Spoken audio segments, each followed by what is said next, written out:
To detect that a player glitched, what we have to do is in starter GUI insert a local script, and there we have to do local plr equals to game.players.localPlayer local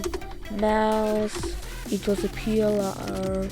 colon get mouse, and then we can do all sorts of things such as mouse dot button one down colon connect function, and then here we can just do something like print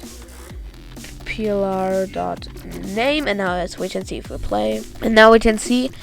that if we quickly open up our output, and now if we click, it says the Dolker.